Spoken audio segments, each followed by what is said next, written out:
नमस्कार साथीहरू।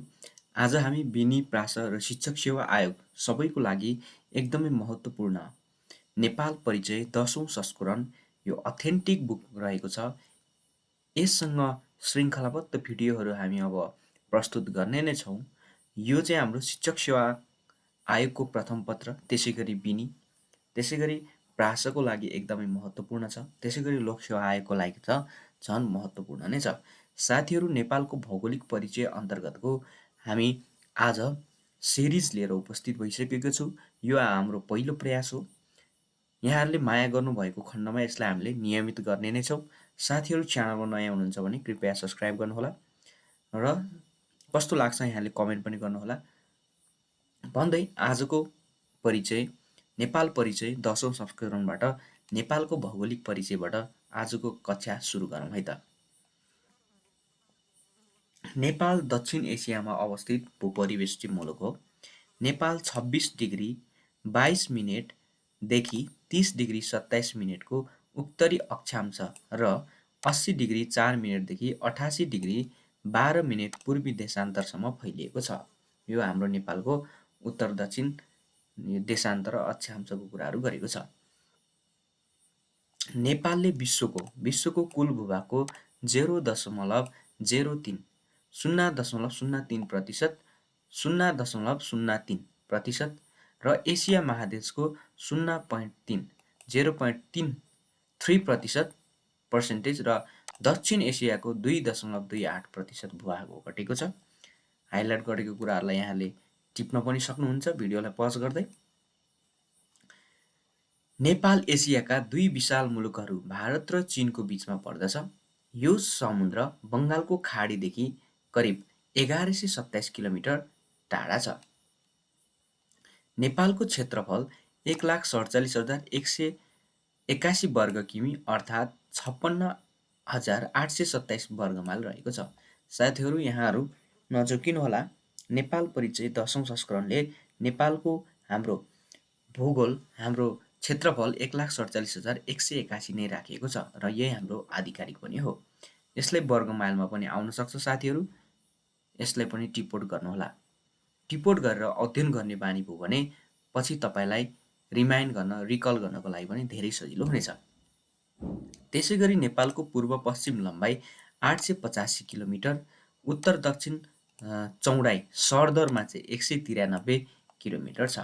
यसको दक्षिणमा यो पनि टिप्नु होला साथीहरू। त्यसैगरी अब हाम्रो यसको दक्षिणमा कुन कुन पर्छ, 4वटा खण्ड, यो पनि याद गर्नुहोला। दक्षिणमा भारतको बिहार, त्यसैगरी उत्तरमा प्रदेश, त्यसैगरी दक्षिणमा चाहिँ भारत र उत्तर प्रदेश पर्दछ दक्षिणमा। त्यसैगरी पश्चिममा भारतको उत्तराखण्ड राज्य, पूर्वमा पश्चिम बङ्गाल पर्छ। हेर्नुहोस्, पूर्वमा चाहिँ पश्चिम बङ्गाल, सिक्किम राज्य र उत्तरतर्फ चीनको स्वशासित क्षेत्र तिब्बत पर्दछ। नेपालको प्रमाणिक समय दोलखा जिल्लामा पर्ने गौरीशङ्कर हिमाललाई काटेर गएको 86 डिग्री 15 मिनेट पूर्वी देशान्तरलाई आधार मानि निर्धारण गरेको छ। यो हामीले नेपालको भूगोल अध्ययन गरिरहँदाखेरि नेपाल कहाँ अवस्थित छ विश्व मानचित्रमा, त्यसरी हामी प्रवेश गर्यौँ र नेपालको 4वटा किल्लामा कुन कुन राज्यहरू भारतको र चीनले छोएको छ त्यसलाई पनि हामीले अध्ययन गर्यौँ। त्यसैगरी प्रमाणिक समयको पनि कुरा गर्यौँ। अब नेपालको समय चाहिँ ग्रिनविच मानकभन्दा 5 घण्टा 45 मिनट छिटो हुने गर्दछ साथीहरू। यो समय विक्रम सम्वत 2042 साल वैशाख 1 गतेदेखि लागू भएको हो। विश्वमा 8000 मिटरभन्दा अग्ला 14वटा चुचुरामध्ये नेपालमा नै 8वटा पर्दछन् साथीहरू। 8000 मिटर अग्लामध्ये 14वटा छन्, त्यसमध्ये चाहिँ 8वटा नेपालमै पर्दछ। त्यसैगरी 6000 मिटर र सोभन्दा अग्ला चुचुरा 1300 भन्दा बढी छन्। मुस्ताङ इलाकामा मात्र लगभग 301 चुचुराहरू रहेका छन्। नेपालमा हिमालयका साथसाथै कोशी, गण्डकी, कर्णाली जस्ता नदीहरू र रारा, फेवा, गोसाइँकुण्डा जस्ता सुन्दर तालहरू छन्। भूस्वरूपको विविधताको साथै जलवायु र मौसमको अत्याधिक भिन्नताले गर्दा उष्ण, अर्धोष्ण, सूक्ष्म तापीय, टाइग्रा र तुन्द्रा प्रकारका जलवायु नेपालमा पाइन्छन्। नेपालको भौतिक स्वरूपमा उचाइगत विविधताले भौगोलिक भिन्नताको अवस्था सिर्जना गरेको छ। विश्व मानचित्रमा नेपाल सगरमाथाको देश, गौतम बुद्धको देश, होइन, गौतम बुद्धको जुन जन्मस्थल लुम्बिनीको देश, विशिष्ट झन्डाको देशको रूपले समेत परिचित छ। त्यसै गरी अब नेपालको भौगोलिक विभाजनमा जाउँ हामी। अब धरातलीय स्वरूपको आधारमा नेपालको विभाजन कसरी गरिएको छ?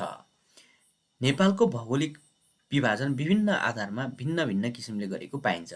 अब धरातलको आधारमा नेपाललाई चाहिँ उत्तरदेखि दक्षिणसम्म क्रमशः 3 बृहत प्रदेशमा विभाजन गर्न सकिन्छ। अब स्थानीय सरकार सञ्चालन ऐन 2074ले चाहिँ जुन स्थानीय सरकार सञ्चालन ऐन 2074 असोज 29 गते प्रमाणित भएको थियो, त्यस अनुसारको जिल्लाहरूको वर्गीकरण चाहिँ यसरी गरिएको छ। हिमाली जिल्लाहरू जम्मा 21 वटा रहेका छन्, पहाडी जिल्ला 28 वटा, भित्री मधेसका जिल्लाहरू 7 वटा, तराईका जिल्लाहरू 18 जिल्ला र काठमाडौँ उपत्यकाका जिल्ला गरी 3 गरी जम्मा यसरी हाम्रो नेपालको यो स्थानीय सरकार सञ्चालन ऐन बमोजिम चाहिँ यसरी जिल्लाहरूलाई विभाजन गरेको छ। यो पनि तपाईँहरूले हेर्नुहोला साथीहरू। हामीले चाहिँ यो भित्री मधेसका जिल्लाहरूलाई उत्तरदेखि पूर्व पश्चिमको क्रममा पनि याद गर्नुपर्ने हुन्छ। यसको मैले पछि भिडियो लिएर आउनेछु साथीहरू। पहिलो चरणमा हामी सरसर्ती अध्ययन गर्नेछौँ। कहिलेकाहीँ जिल्लाहरू दिएर कुन हिमाली जिल्ला हुन्, कुन पहाडी, कुन भित्री मधेसका, यो सोध्न पनि सक्छ साथीहरू। अब हामी कुरा गरौँ हिमाली प्रदेशको। नेपालको उत्तरी भेगमा हिउँ र चट्टानले निर्मित हिमाली क्षेत्रफलले नेपालको 15% भूभाग ओगटेको छ। करिब 25देखि 50 किलोमिटर उत्तर दक्षिण चौडाइभित्र फैलेको हिमाली प्रदेश समुद्र सतहदेखि करिब 3000 मिटर माथिको उचाइसम्म अवस्थित छ। हिमालय नेपालको उत्तरपट्टि नभई उत्तरी नेपाल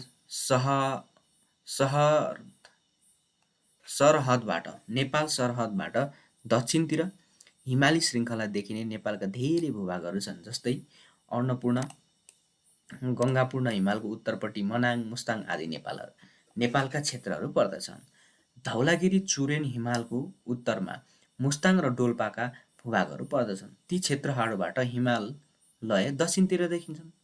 विश्वका उच्चतम र मनोरम हिमाली टाकुराहरू नेपालको हिमालय खण्डमा छन्, जस्तै कञ्चनजङ्घा, जनक, उम्बक, महालङ्गुर, रोल्पालिङ, पुमरी, जुगल, लाङटाङ, गणेश, सेराङ, कुटाङ, मनसिरी, पेरी, लुगुला, दामोदर, नीलगिरी, अन्नपूर्ण, धौलागिरी, मुस्ताङ, गौतम, पालचुङ, हमगा, कान्जिरोबा, कान्ति, गौरखा, चाङ्गला, चण्डी, नाला, कङ्कर, गुराँस, पूर्वदेखि क्रमशः पश्चिमतर्फ फैलिएका प्रसिद्ध 28 हिमशृङ्खलाहरू हुन्। यी श्रृङ्खलाहरू अधिकतम भोट तिब्बत समवर्ती क्षेत्रमा रहेका छन्। ल, अब हिमाली क्षेत्रको आर्थिक गतिविधि सीमित छ।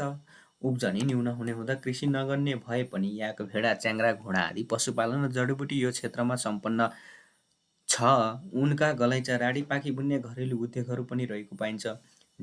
पर्यटन उद्योग, जडीबुटी र पर्यावरण सम्पदा यहाँका प्रमुख स्रोतहरू हुन्। यो क्षेत्र अल्पाइन र आर्कटिक जलवायु क्षेत्र अन्तर्गत पर्दछ। उचाइ र पर्वतको अवस्थिति अनुसार जलवायु फरक पर्दछ। यो अलि याद गर्नुहोला। योबाट चाहिँ क्वेसन योभन्दा अघिल्लोचोटि परेको थियो शिक्षक सेवा आयोगमा। सोलुखुम्बुको 4400 मिटर उचाइमा रहेको चुङचुङ गाउँमा आलु फल्छ। 2800 मिटर उचाइमा रहेको मुस्ताङको जोमसोङमा 200 मिलिमिटर वर्षा हुन्छ। यस्ता उच्च हिमालय खेतीयोग्य जमिन सोलुखुम्बु, मनाङ, मुस्ताङ र डोलुवामा पाइन्छ। अब करिब 5000 मिटर माथिका 6 देखि 12 महिनासम्म हिउँ रहन्छ। लगभग 4000 मिटर माथिको भूभागमा छोटो अवधिको वर्षायाममा पनि तुषारपात हुन्छ।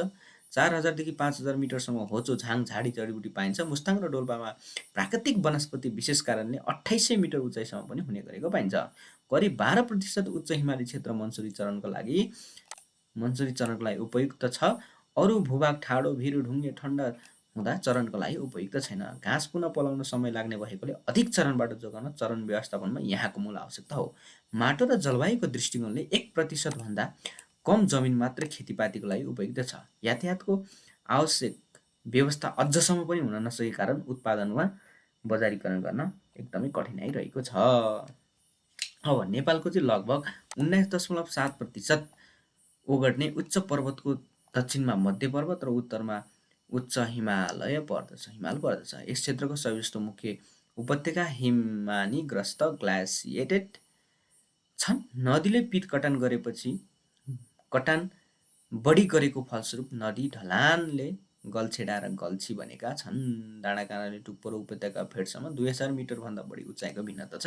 त्यसैले यहाँको एउटै ढलोमा उष्ण, उपोष्ण र न्यानो समशीतोष्ण एवं चिसो समशीतोष्ण बिरुवाहरू पाइन्छ। यो क्षेत्रमा 50% भाग कुनै पनि खेतीका लागि काम लाग्दैन भने बाँकी 50% भूभागमध्ये 34% भूभाग खेतीका लागि अपर्याप्त पातलो माटो छ भने 16% भूभाग खेतीको धानेको छ। यस्तो हेक्टर जमिनमा पनि 40% मात्र राम्ररी खेत्न गर्न सकिन्छ। अब यहाँ हिमाली क्षेत्र नेपालका पूर्वदेखि पश्चिमका गरी 20वटा पर्दछन् भनेर यहाँनिर चाहिँ गर्न सकिन्छ। अब मुख्य हिमाली क्षेत्र, अब हिमालीलाई पनि अब यसरी बाँडेको छ, मुख्य हिमाली होइन, त्यसपछि भित्री हिमाली र सीमान्त हिमाली गरी बाँडेको छ साथीहरू। यसलाई हामी सर हेर्छौँ। ल अब मुख्य हिमाली क्षेत्र हेर्नुहोस् है त, यो सर्वोच्च शिखर सगरमाथालाई सम्झिनुहोस्। उच्चतम चुलीहरू केन्द्रित मुख्य हिमालयमा 8000 मिटरभन्दा अग्ला चुलीहरू पर्दछन्। सगरमाथा सम्झने। तटवर्ती हिमालयको दक्षिणमा रहेका बृहत्तर हिमाली श्रृङ्खलामा 6000 मिटरभन्दा अग्ला 1311 चुचुरा रहेका छन्। विश्वको सर्वोच्च शिखर सगरमाथा र तेस्रो उच्च हिमशिखर कञ्चनजङ्घाका अतिरिक्त लोछे, मकालु, चोइयो, धौलागिरी, मनासलु, अन्नपूर्ण समेत विश्वका 2 दर्जन चुलीमध्ये नेपालमा करिब 1.5 दर्जन चुचुराहरू रहेका छन्। कञ्चनजङ्घा, खुम्बु, महालङ्गुर, रोलबालिङ, गणेश गोर्खा, अन्नपूर्ण, धौलागिरी, काञ्जिरवा, अपी र सैपाल हिम श्रृङ्खला अन्तर्गत विश्वका 10 सर्वोच्च शिखरहरूमध्ये 8 शिखरहरू पर्दछन्। ल हेर्नुहोस् है त।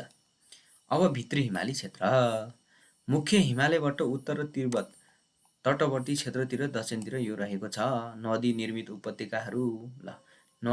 उपत्यकाहरू उच्च हिमाली क्षेत्रमै रहेका छन्। यहाँ पुराङ्ग, हुम्ला, मुगुलाङ्गु, बुढी खोटाङ, केरुङ, न्यानम, रोङ्गसा र खुम्बु कर्मा आदि हिमवेष्टित उपत्यकाहरू छन्। उत्तरमा अग्ला हिमालय र दक्षिणमा होचा पर्वतका बिचमा यी उपत्यका 2400 देखि 5000 मिटरसम्मका उचाइमा रहेका छन्। कतै कतै गहिरो खोज र बेसी रहेका छन्। हुम्ला, मुगु, जुम्ला, डोल्पा, मुस्ताङ, मनाङ वृष्टि छायामा पर्ने हुँदा वर्षात एकदमै कम हुन्छ। यस भेगमा चाहिँ शुष्क जलवायु पाइन्छ। ल यो पर्वतीय क्षेत्रमा चिसो समशीतोष्ण होइन कि शीतोष्ण कोणधारी वन हुने हुँदा डाले घाँस प्राय पाइँदैन। यहाँका बासिन्दा खाद्यान्न, लुगा र अन्य सामानको ढुवानीमा खच्चर, घोडा, चौरी आदि जनावरबाट गर्ने गर्दछन्। जौ, गहुँ, कोदो, आलु 3000 मिटर उचाइसम्म फल्छ। हिउँदमा ठन्डा हुने हुँदा मानिसको बसोबास यो क्षेत्रमा एकदमै निकै पातलो हुन्छ। अब जाउँ हामी सीमान्त हिमाली क्षेत्र। तिब्बतको समानान्तर किनारी क्षेत्र करिब 130 किलोमिटर उत्तरसम्म फैलिएको छ।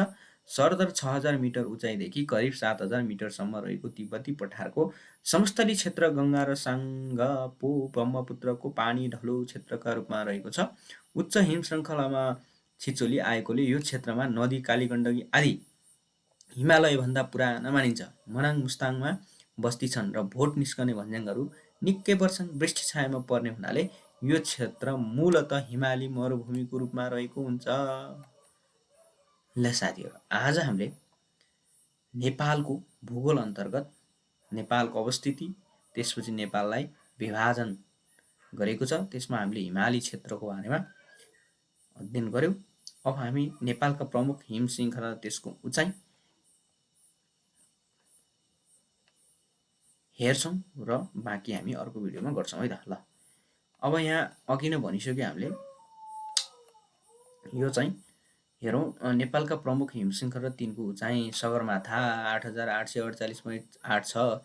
यो चाहिँ खुम्बु महालङ्गुरमा पर्छ। सोलुखुम्बु जिल्ला अथवा सोलुखुम्बु जिल्ला प्रदेश नम्बर 1 मा पर्छ। त्यसै गरी कञ्चनजङ्घा 85-86, कञ्चन 85-86, ताप्लेजुङ 1, लोछे 85-16, खुम्बु महालङ्गुर सोलुखुम्बु 1, मकालु 84-63, कुम्भकर्ण सङ्खुवा सभा 1, चोयु 82-01, खुम्बु महालङ्गुर सोलुखुम्बु 1, धौलागिरी 81-76, 87 धौलागिरी, म्याग्दी मुस्ताङ गण्डकी, मनासलु 81-63, गणेश गोर्खा गण्डकी, अन्नपूर्ण 80-91, अन्नपूर्ण कास्की गण्डकी, नुप्से 78-55, खुम्बु सोलुखुम्बु 1, शान्तिपिक 75-91, खुम्बु सोलुखुम्बु 1, लाङटाङ रिरुङ 72-34, लाङटाङ रसुवा 3, गणेश हिमाल 71-63, गणेश गोर्खा धादिङ 3, पुमोरी 71-61, खुम्बु महालङ्गुर सोलुखुम्बु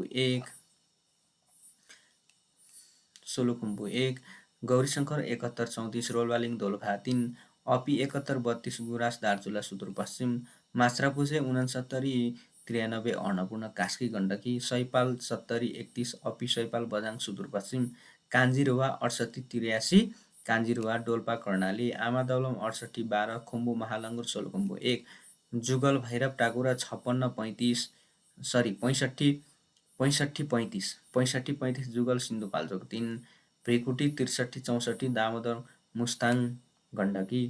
र साथीहरू हामी ट्रिकको भिडियोमा चाहिँ यसलाई पनि हामी राख्ने नै छौँ र आजलाई हामी यति नै गरौँ। भोलिको क्लासमा हामी फेरि भेट हुने नै छौँ। तबसम्मको लागि बिदा दिनुहोस् साथीहरू। अध्ययनलाई नियमित गरौँ भन्दै अन्तिममा सब्सक्राइब गर्न बाँकी हुने साथीहरू सब्सक्राइब गर्नुहोला र भिडियो मन परे लाइक गर्नुहोला। हस्त धन्यवाद।